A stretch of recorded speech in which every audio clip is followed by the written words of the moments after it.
Maya's fingers drummed a restless rhythm against the counter, battling the afternoon doldrums at Brew and Bites. The slow period was a unique form of torture, enough patrons to prevent complete detachment, yet insufficient activity to make the clock tick faster. She checked the time. 4:23 p.m. Another hour until respite. She sighed audibly, shifting her weight. Across the room, a group of polished individuals enjoyed elaborate caffeinated beverages and pastries, a testament to their affluence. These were her preferred clientele, those who tipped lavishly, ordered with dispatch, and didn't overstay their welcome. Then, the bell jingled. Maya instinctively looked up, her practiced, saccharine smile faltering before it fully bloomed. A gentleman entered, perhaps mid-40s, sporting a beard that suggested neglect, an ill-fitting sweatshirt, and jeans faded from time and wear. His shoes were relics of their former selves. His stance conveyed an aura of serenity as his eyes surveyed the menu, an uncertainty that grated on Maya. She already categorized him, another likely candidate to seek free water or worse, nurse the cheapest item for hours. Devin, her co-worker, mimed wiping the counter and whispered, "Regular black coffee," a prediction of his order. Maya grinned wryly, assuming a professional demeanor. "Welcome to Brew and Bites. What can I get for you?" she inquired, her tone polite but thinly veiled with disdain. The man offered a slight nod, his gaze still affixed to the board. "Just a small black coffee, please," he finally requested, his voice mellow and understated. Maya barely suppressed a sigh of exasperation. "That'll be $2.89, she stated curtly, entering the order. He reached into his pocket, retrieving a handful of crumpled bills and loose change. He arranged the coins with careful deliberation, as if verifying he possessed sufficient funds. Maya tapped her nails impatiently. Why were such individuals drawn here? A convenience store across the street offered coffee at half the cost. As she returned his change, their fingers brushed. His hands felt calloused, suggesting a life of manual labor, but she dismissed the thought. He took his cup, offered a subdued "thank you," and made his way to the seating area near the window. He didn't hurry, nor did he seem intimidated by her attitude. He avoided eye contact. She watched him briefly, a twinge of confusion stirring within her, but quickly banished it. Another customer arrived, and Maya reverted to autopilot, already dismissing the man in the sweatshirt. But within minutes, she would rue her snap judgment. Maya resumed her routine, largely ignoring the man. The rhythm of the cafe, customers coming and going, the hiss of the espresso machine, filled the space. Devin nudged her, his expression knowing. "Look at him," he whispered, his smirk reappearing. Maya followed his gaze. The man sat by the window, cradling his coffee. He wasn't preoccupied with his phone, typing on a laptop, or feigning literacy. He was simply savoring his beverage, observing the world outside. Maya scoffed. She'd witnessed this scenario countless times. Individuals with no place to be, extending a cheap drink for as long as possible to avoid confronting their reality. Yet, something about him bothered her. He exuded no sense of shame or self-consciousness. Unlike others in similar situations, he appeared comfortable, as if he belonged there. She shook her head, dismissing the thought. He was merely another budget-conscious customer, nothing more. Moments later, a woman approached the counter, her hair immaculately styled in a high ponytail, designer sunglasses perched atop her head. She carried a costly handbag. "Hello. Welcome to Brew and Bites," Maya greeted, her tone infused with warmth and enthusiasm. "Hi," the woman replied, scanning the menu. "I'd like an oat milk latte, double shot, and a croissant, please." "Certainly. That'll be $9.75. As the woman presented her credit card, Maya noticed the man by the window shift slightly. He wasn't staring, but he was certainly listening. She thought little of it until he rose to his feet. He grasped his half-empty cup and walked toward the exit. But before leaving, he hesitated. Maya's stomach tightened, anticipating a request. A free refill, perhaps. Instead, he angled his head, offering a fleeting glance. "Thank you for the coffee," he said, his voice calm but carrying a subtle undertone. Before Maya could respond, he pushed open the door and departed. Maya exhaled, attempting to dismiss the odd sensation that had taken root. Just another insignificant guy. Then the cafe door burst open, almost violently. Her manager, George, charged in, his complexion ashen, his eyes wild with alarm. Maya scarcely had time to register the man's exit before the chaotic entrance. George's usual composed demeanor was replaced with utter panic. "Everything okay, boss?" Devin inquired cautiously. George ignored him, his eyes darting around the cafe, as if searching for a suspect. He finally fixated on the vacated chair by the window. Maya frowned. Was he looking for that guy? George whirled around. "Where is he?" His voice was sharp, urgent. Maya blinked, confused. "Who?" George gritted his teeth. "The man who was just sitting there. Mid-40s, beard, sweatshirt. Where did he go?" Maya exchanged a puzzled look with Devin. He just left." "Why?" George exhaled sharply, running a hand over his face. Damn it. Something about his tone, the gravity behind it, caused Maya's stomach to churn. Why did he care so much? George faced the door, seemingly contemplating pursuit, then, as an afterthought, turned back. "Did you serve him?" His voice was strained. Maya shrugged. "Yeah, small black coffee." George's expression darkened. "And nothing?" Maya offered a confused laugh. "Why are you freaking out?" George inhaled deeply, struggling to regain composure. He muttered something that made Maya's heart plummet. "That was Mr. Carmichael." She stared, dumbfounded. "Who?" George rubbed his temples, clearly exasperated. "Mr. Carmichael, the regional director of Brew and Bites. He oversees all 48 locations in this state. My boss's boss. The reason we have jobs."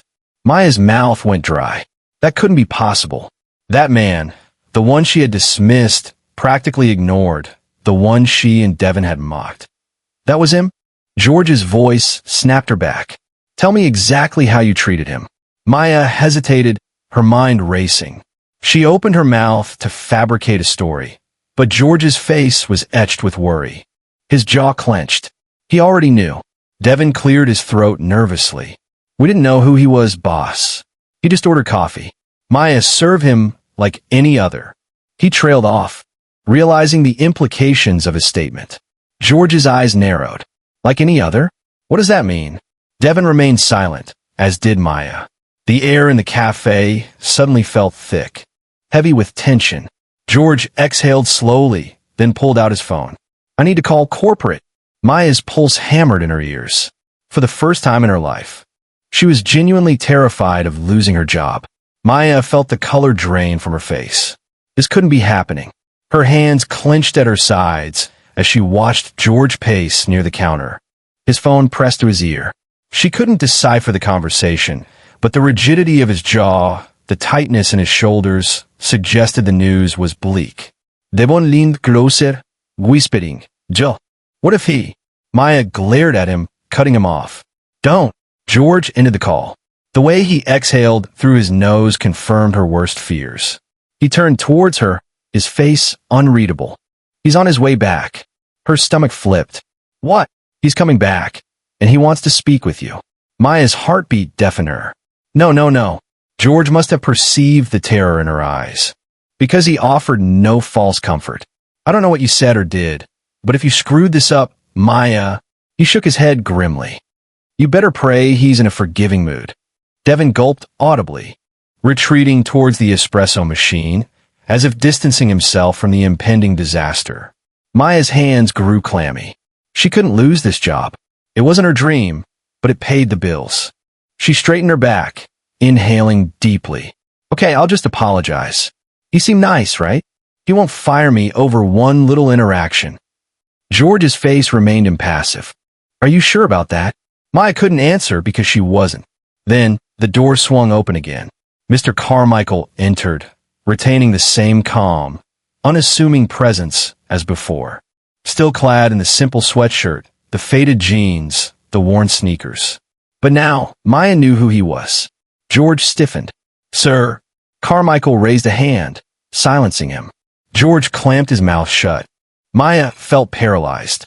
Mr. Carmichael approached the counter, placing his half-finished coffee cup down with a soft thunk. His expression was inscrutable, but his eyes, sharp and calculating, locked onto hers.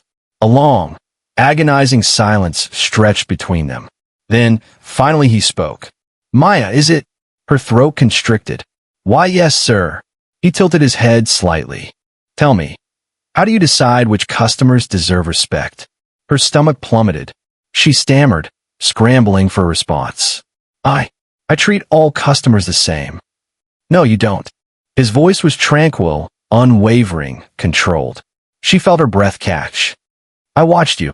He placed a hand on the counter, his fingers tapping lightly against the wood. "The way you greeted some people as if they were royalty. The way you barely looked at me. The way you and your coworker laughed because you assumed I was beneath you." Maya's chest tightened. She wanted to refute his accusations, to offer excuses, but she couldn't because he was right. Carmichael scrutinized her, his gaze unwavering. Then, in the same calm, measured tone, he uttered words that shattered her world. "You're fired." The pronouncement struck her like a physical blow. She felt everything collapse within her. "Sir, please." No." His voice was firm, leaving no room for appeal. "I don't need an apology. I need employees who treat every customer with the same respect, regardless of how much money they appear to have." Maya's throat burned. I didn't know it was you." Carmichael nodded. "And that's exactly the problem." The cafe fell silent. Even the espresso machine seemed to have ceased its hissing. George averted his gaze. Devon avoided eye contact. Maya felt her hands tremble, her job vanishing in an instant. Worse, she knew she deserved it. Maya stood there, stunned, paralyzed, drowning in the reality of her situation. Fired. Just like that. It wasn't a loud, dramatic scene. Mr. Carmichael hadn't raised his voice, hadn't humiliated her in front of everyone. That almost made it worse. The calm, matter-of-fact delivery, the way he looked at her as if he had made his decision long ago, as if she were a lesson, not a person, left her utterly deflated. Her mouth felt parched, her heart hammering against her ribs. "Sir, please." The words emerged too quickly, too desperately. She hated the way she sounded, but she saw no alternative. "I need this job. I made a mistake. I know that, but I can fix it." Carmichael remained unmoved. For a moment, she nurtured a flicker of hope, thinking he might reconsider, that this was merely a stern warning. But then he spoke again. "If I wasn't who I am, if I really was just some guy in a sweatshirt, would you be standing here begging for my forgiveness?" Her breath caught in her throat. Her fingers curled into fists, because she knew the answer. No. If he were simply a random person she dismissed, she wouldn't have cared. She wouldn't have given it a second thought. But now that she knew he wielded power, authority, control over her paycheck and future, now she desperately wanted to rectify her actions.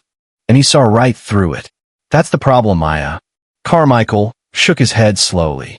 "It's not about me. It's about how you treat people when you think they can't do anything for you." He allowed his words to resonate before pushing off the counter and heading towards the door. George remained silent.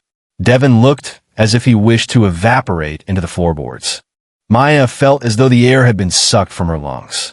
She wanted to protest, to argue, to convince him that she wasn't a terrible person. But no excuse could undo what had transpired, because she had brought this upon herself.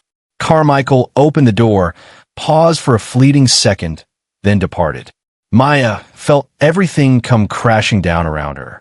The door closed, leaving an eerie silence in its wake. Maya felt as if she had been sucker punched. Fired, just like that, over a $2.89 coffee and an attitude she hadn't given a second thought. Her legs felt weak. She reached for the counter, steadying herself, but the leaden weight in her chest refused to dissipate. George sighed, rubbing his temples.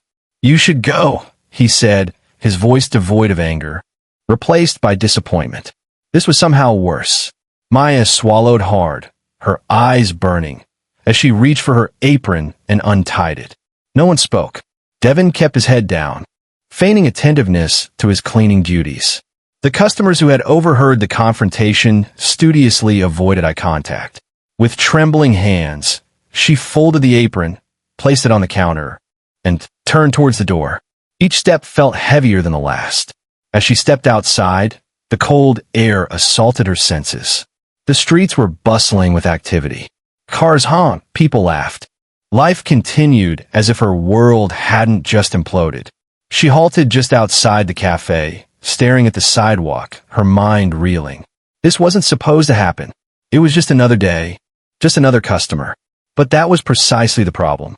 She had judged his worth before he uttered a single word.